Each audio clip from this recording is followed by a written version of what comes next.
You have a lot to say. I do have a lot to say. I've been waiting a long time to say it. And first, let's start with, where this began. There was a player who was arrested. You learned about the arrest, and then events unfolded from there. So when did you learn about the arrest, and what did you do about it? As a precursor to all that, I think to set the stage, I just would say that I've always prided myself in being a values-based leader. So it's always been about what's right, doing what's right, and being open to new ideas. And so I've brought that with me everywhere I've been in this state. And in 2019, when I went back to work at Utah State, I'm an alum. I started my career there.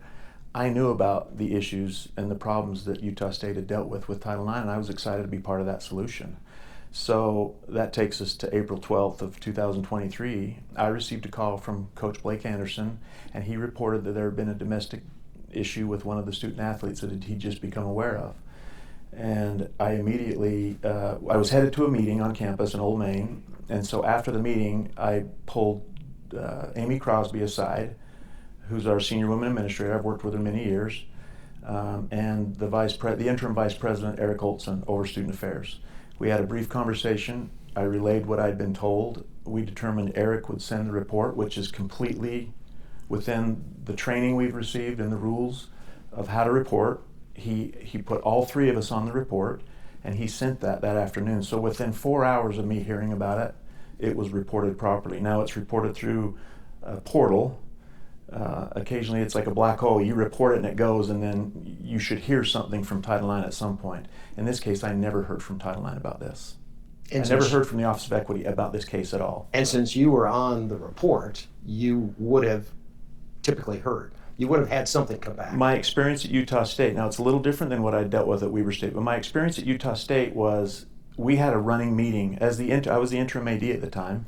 We had a running meeting. Even when I was the deputy, I'd participated in those meetings monthly, where Title IX led the meeting, or Office of Equity led the meeting, and they brought up the cases and corresponded with us. Any new information, here's what we know. That never happened in this case. Now, granted, 3 days after I reported this, the student athlete went into the transfer portal and ended up transferring to a Power 5 school. So I don't know why they didn't investigate it, but they never did, and they still haven't really to this day, to my knowledge. The Title IX office. Mm-hmm. Well, and in terms of why they didn't get back to you, why do you suspect that was? I have no idea. I mean, the only thing I can speculate is that the kid left school and was gone within a week of me finding out about it from the head coach. So I don't know. That's a good question. I'd like to know why they never investigated this. And Title IX office has never answered. Never discussed it, never asked about it at all. Okay. And at that point, when this student leaves school, you're thinking what? Well, Coach Anderson did tell me, hey, I need to tell you, because our role in athletics is to determine what do we do with the student athlete? What do we know about the situation, and what do we do? We don't have the authority to suspend him from Utah State. That happens with the provost and with the student affairs office. But in suspending him from player practice, that is our role. So you have to know enough about it to at least do that. And because he wasn't playing in the spring, he was injured, so he hadn't been practicing, and Coach Anderson told me he's transferring within the next week. We took a pause, wanted to make sure, because at that point when Coach Anderson called me, I wasn't sure what he had been charged of or if he even had been charged. I understand now that the Office of Equity was having a challenge getting police reports, so I don't know if they tried for a while and then he left and they quit, but it's ironic to me that had I not reported it properly that day, it's likely the university would have never known about this. Nobody else was queued up to report this. No, it was my role and was my job, and I did it. So, and then he's transferring, right? Do you think this is done at that point? I mean, I don't know that it's not like this is in a vacuum. I mean, you have 400 student athletes. There's all kinds of issues bubbling at different varying degrees. So you're trying to keep all that rolling. I was waiting for the opportunity to speak with Title IX, which we had that monthly meeting. It never came up. And so, they would bring up other things we were working through. It's their role. We've been trained to report it and step away and let them take the lead on the investigation. And, you know, I've always honored that. Now, other places I've been, maybe a little different, but at Utah State, it's ingrained in you, in your training. Report and walk away and don't investigate. Why do you think the university said you didn't do it right? That's a good question. We've spent a lot of time asking those questions. I think initially, you know, the first time I heard that there was something else going on was maybe 5 months later. I was told about the time that I'm transitioning back to the deputy role. I was told, and I don't even remember who told me, but we're going to do we're going to hire an outside law firm and do an investigation on how this was handled. And I said, okay, you know, what's the purpose of that? I was led to believe it was, we want to make sure that, you know, there's no grounds for lawsuits from these students, that we did our job, whatever. So I was excited to participate in that. As we got going into that, it seemed like they were pinging at me a little bit more, like I was on trial, and so it kind of changed the tone. I met with them 3 different times. They scheduled 2 meetings. I scheduled one to go back and kind of reverb on a few things that I thought they might have been off on from my perspective. But I gave them clearly, I was going into that with the best intentions to help Utah State get it right.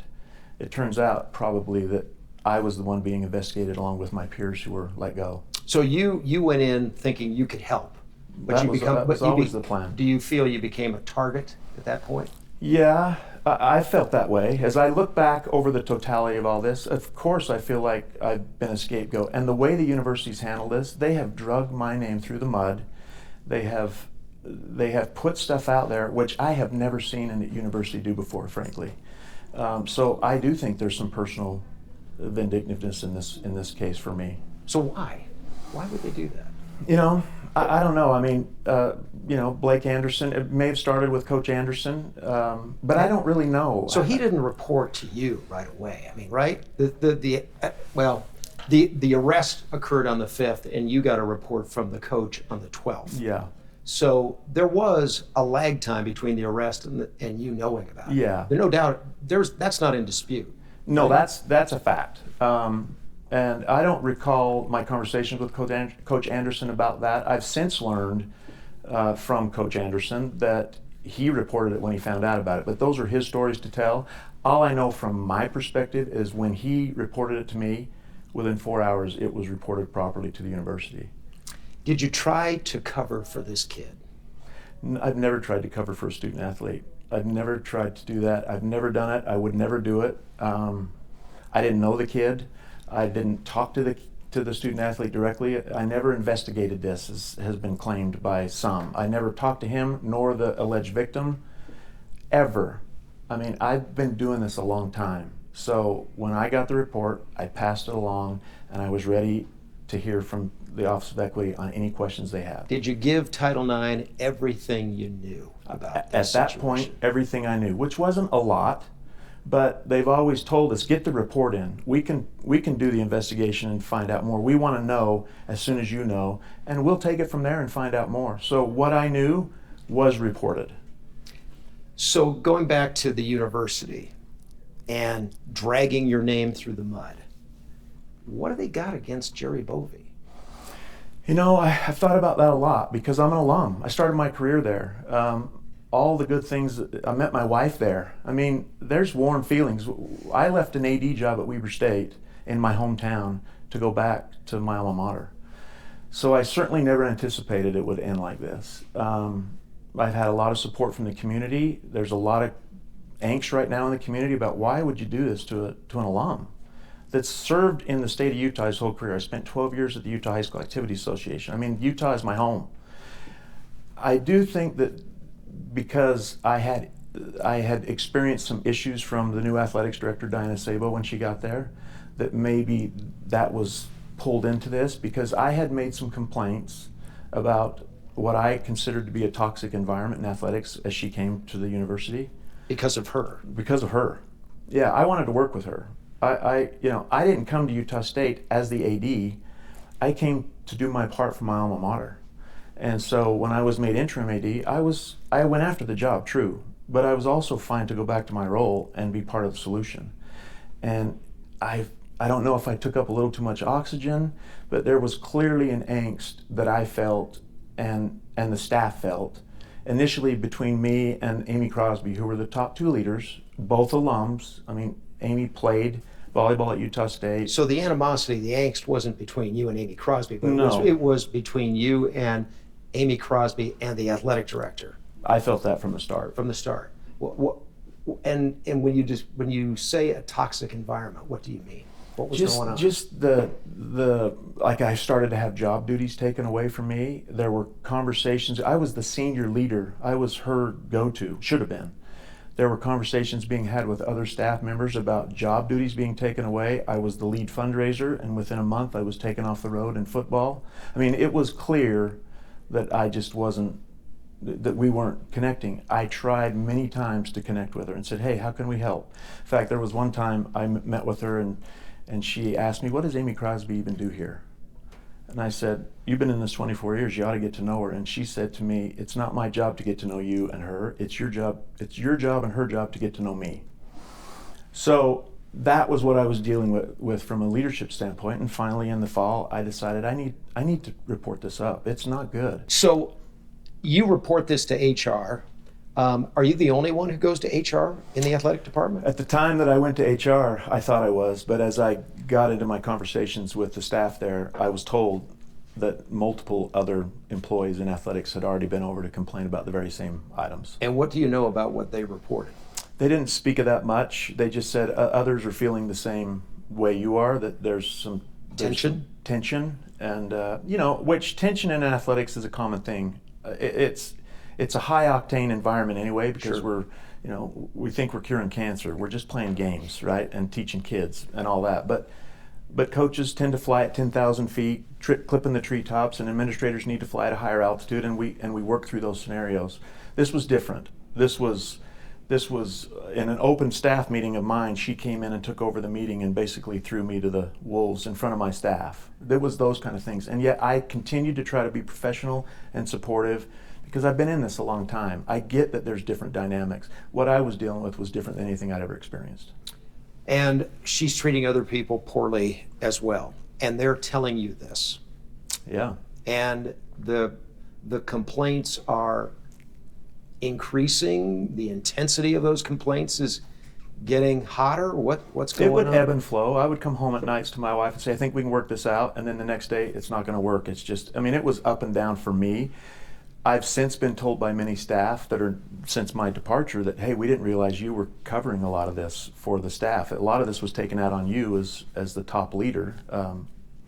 So I don't know how that dynamic was going to the end of the road, but I definitely heard from staff that felt angst and felt pressure and felt like they were being minimized. What did you think was her end game here? I didn't spend a lot of time talking about that. She talked like she wanted to be here for a long time. I would hear her occasionally put down, the community, that this is a little backward than what I'm used to. And Logan's Logan's not quite good enough. Logan's not Chicago, where she came from. Uh-huh.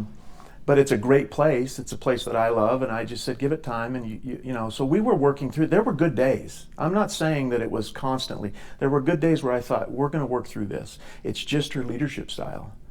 I talked about leadership style at the outset. I tend to be more values-based. I think she tends to be more based on opinions and data of the day, and so you can develop some biases that, if you're not careful, they can creep up and become part of who you are. I don't know, but I thought about it a lot. I just, I don't know how that all works out in the end. Was she trying to force you out?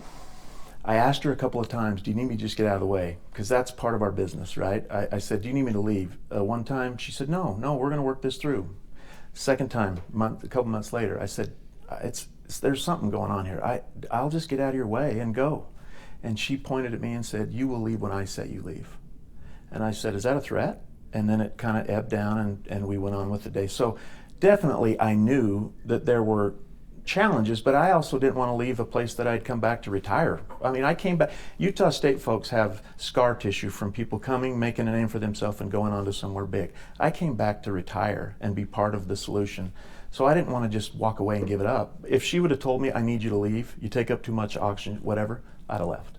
So you essentially said, you kind of tendered your resignation at I one offered point. it. Yeah.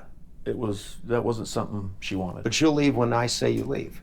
And so was this the way for her to say, you're leaving? I don't know that. At that point, I didn't know, is this just a stylistic thing? Is she trying to put me through the rigors of, I'm going to be tough on you in front of everybody, and if you survive that, we're going to be okay. She had talked about trust a lot. If I can't trust you, which I didn't know that I was doing anything to not gain trust. I worked hard on that, and I've always been successful with that. So it took a different mindset and skill set for me to try to figure out how to navigate that. Okay. So that is all happening as this investigation gets started? Yes. Okay. And when the investigation gets started and you say, hey, I want to be helpful, and then you think you're a target, is it all kind of coming together for you at that point? Not initially, because I think I had my first interview with Hush Blackwell late in the fall, and then I didn't hear from them again until maybe January or February. So that was odd to me that this was taking so long. And then I asked for a meeting 2 weeks after that last meeting in maybe January, and then I didn't hear from them again. In fact, I had asked a few times, Diana, where is this? Did they find nothing? Is it over? Never had I heard again about the Hush Blackwell investigation until the day of my termination when I was in HR. And that was the first time? That's the first time I ever saw it. And it's not the whole report it was given to me. It was a watered down version, or a shorter version, a 6 to 10 page version of what I understand is maybe a bigger report. That had to be a cold slap in the face. Oh, it was a gut punch. So then, HR, did HR ever move against Sabo? Not to my knowledge. Now, to be clear, I was terminated on the 2nd of July, which was a Tuesday. The Friday before, I called and made an appointment to talk to HR to formalize a grievance against Diana. It had just gotten to the point where I felt like I've got to do this. And the soonest HR could get me in was noon on Tuesday. I'm headed over to that meeting for my noon meeting on Tuesday when my termination was emailed to me. So I arrived for the meeting to have which I didn't see because I'm driving over to HR. I arrived at the meeting to talk about a grievance, and the table turned and they said, "Did you read your email?" "No." "Well, here's your termination letter. Here's the reason why. Here's this," and it was over. And you're thinking? I'm thinking, so that's how it's going to go down with my alma mater. I mean, I was shocked, hurt. I could go on and on about the feelings, but it was a gut punch. So ever since then, you have been involved in fact-finding, due diligence, lawyering up. That was the first thing I did. I have found the best legal team there is to find. Okay. And they have kind of helped me, shepherd me through. I had never even talked to an attorney other than to try to raise money from them. This is your first experience. All I knew about system was watching Suits or Law and Order, and it's wrapped up in an hour. So it's been an education for me, and they've been patient with me and helping me along the way. I've been asked, "What are you doing this for?" It's to clear my name. I've worked hard to define myself and what I'm about, and I feel like it's been ripped away at the end of a career, and I can't let that happen. So, to that end, your first step after your termination is what? The first step was to file a grievance. This is still my alma mater. I have every bit of confidence that the university is going to do the right thing. So we're not even talking about going to court. We're talking about what is afforded to me. A grievance is afforded to me. So we applied, or we made a recommendation, or we asked for a grievance, and that was granted. So 3 weeks ago, we go in for a grievance, and I have to tell you, the panel I thought was outstanding. These are a panel of my peers. These are people that work on campus. They could be in my shoes at any point. And I felt from the start they wanted to get it right. They wanted to hear the evidence and adjudicate it properly. But I learned a couple of things, 3 things for me that came out of that. First, the thing that was clear from what the grievance panel gave back to us was that the Hush-Blackwell report was inconsistent, contradictory, it lacked integrity.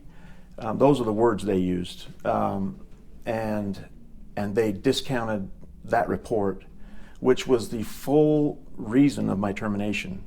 The day I was terminated, they said, because of this investigation, we find that you did something wrong. So the panel comes back and says that report is useless to us.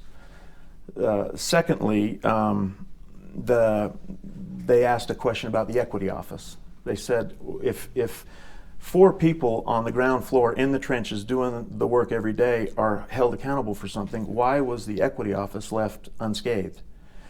That doesn't make any sense to us. No one from the equity office was terminated, was put on notice, was... Were they even part of the investigation?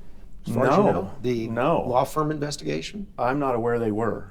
Again, that's never been shared with me. So you report everything you say that you heard and knew, and then the equity office, who knows? To my knowledge, they've done nothing. They never investigated it. But they investigated how it was reported. That seems to be all that was investigated. So Hush-Blackwell stops at the door of the equity office. That's my understanding. Okay. So, but the third thing, yeah, and probably most important, was that the panel ultimately couldn't side with me. They couldn't hear the grievance and say, we agree with, he's been wronged. Because there's a policy on campus that if the administration deems behavior to be so egregious that we feel like you need to be terminated, then you're terminated and you can't do anything about it. So the grievance panel comes away from this process and said, then why do we even do this? Well, that's the question. If we're not even able exist? to adjudicate it, why do it? We spent 2 days, we put our heart and soul into this, and in the end, we have to go along with a policy, and they're being told by the attorneys in the AG's office and others, this is the decision. You can't go from that. And that was news to the grievance committee? The grievance committee didn't realize that it's a toothless tiger? They didn't seem to, and it was news to us, frankly. I mean, we put on a good case. We had good witnesses, and in the end, it didn't matter. Because if you're fired by the administration, then it's too bad. In essence, they said, hey, there's some things here that he did that we find compelling. Compelling meaning? That seems legitimate. He did his job. It's clear going into it. The reason I was fired is failure to report. Yeah. Okay. Well, now we've moved that goal line. We concede you reported, but the grievance committee said that. No. This is the university. The grievance committee, I think, was compelled to see to my side, but they had no ability to do it based on policy. Okay. So when does the university come around and say, oh well, I guess he did report correctly? Did they do it in the committee? Do they do it separate from the committee? Where did that happen? When we filed for the grievance and we started to have a prep meeting for the grievance, so the university called a prep meeting, they did concede at that point, we'll concede that he reported it. So they said, we don't need to talk about that. Well, if that's the issue for your dismissal, what else is there to talk about? Well, there were words in my termination letter that we didn't think you followed the spirit of the rule. That was used, which I didn't know what that was. Related to reporting. Yeah. So I assumed we were going to get into a deeper conversation than just failure to report. So the grievance committee says you did your job. Yeah. I mean, ultimately, they unanimously denied my grievance. I think that needs to be clear because they didn't have any parameters other than to deny it based on policy. But then they gave some nuggets to us that have been helpful in kind of opening their thoughts about the process. Why wasn't anyone else held accountable? Why didn't you, one of the other things they discussed is, why didn't you give him an opportunity to resign? That's university policy. Why didn't you use different kinds of penalties? I've never had in 30 years even a negative end of year review. He's got a spotless record. Why not? Is there another way to go? And at least one person on the panel said, this is ridiculous. He should have had other opportunities here. Why didn't we do that? It didn't matter. The policy is if the administration says it, so be it. And so that's where they ultimately ruled. And then this goes to the provost, and the provost does what? He took 10 days to basically come back and say, I agree with the panel. And the panel at this point says you have no other decision but the decision Correct. that's already been made. Yeah, so same. It was much shorter. It was a much shorter response. Really courageous, but I understand. I expected it. I mean, the work was done at the panel level, and I expected that the provost would follow the directions of the panel. The university is often in the news in a negative light, and is that part of is there something in the culture that speaks to this? Why is that happening? I don't know that I can answer that totally. My experience in the last 5 years being at Utah State, if you're on the ground, boots on the ground, watching what happens on campus on a daily basis, it's an amazing institution. My kids go there. I mean, it's a safe place. It hurts me to hear this conversation about it not being safe and all this stuff. I've heard Diana Sabo say, in my case, good people make bad decisions. Well, you know what? In this case, it might have been no good deed goes unpunished, right? And then they continue to smear me through this process. So I don't know. I do think that when I've seen it done right, there's complete alignment from the president to the legal affairs to the Title IX office to athletics. Athletics tends to be more in the view at every institution with regard to these challenges. But when you have a complete alliance and trust along that pipeline, it works. For some reason at Utah State, there are chinks in the chain that cause some of these challenges. I experienced as the athletics director at Weber State challenges with student athletes, but we worked through those, adjudicated them properly, and we moved on, and we're never really in the news about it. For some reason, Utah State just can't get out of its way on these issues. But if it's going to change, it has to change at the top. It has to change in Old Main. And I don't know that we're there right now with what we have. So what's your next move? Well, my next move, we've talked a lot about this in my family. It's hard to do this. I've had emails from people I don't even know that are saying, thank you for fighting. I wasn't in a position to fight when this happened to me. And so I do feel a responsibility, not only to my kids. I've taught my kids growing up, you fight the bully. And I think I'm in a big fight with a bully. So I intend to take my grievance to court now and to begin that process. I cannot just walk away and take it. Look, I'm not perfect.